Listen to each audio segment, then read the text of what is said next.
হাই দোস্ত, কি খবৰ? আজি আকৌ দুদিনৰ পাছত আকৌ ব্লগত আহিলোঁ। আজি মানে ঘৰতে ব্লগবিলাক অৰ্ডাৰ আহিছিলে দুটামান, সেইকাৰণে সেইবোৰ চিলাই আজৰি কৰি মেলি আজি শেষ কৰিলোঁ। মানে তাৰপিছত আজি এটা পাৰ্টি আছে, পাৰ্টি খাবলৈ যাম।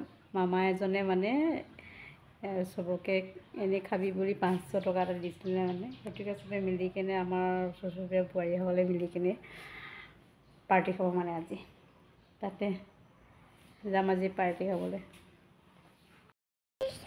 খাবলৈ এতিয়া যাব ওলাইছোঁ। আমাৰ ইয়াত পাৰ্চি নাপাজি, তুমি ক'ত যাবা? পাৰ্টি খাবলৈ।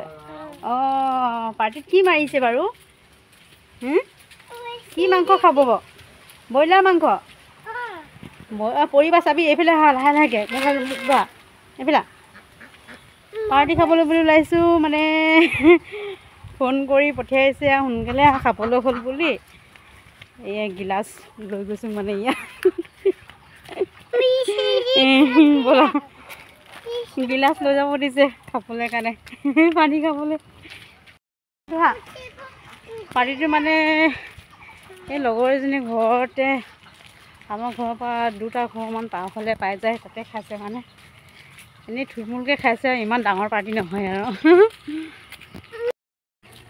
বহুত দিন এনজয় নাই কৰা, আজি অকণমান বাহিৰলৈ ওলাই কিনে পাৰ্টি চকন খাই কিনে অকণমান এনজয় কৰিমগৈ আৰু। বেয়া লাগে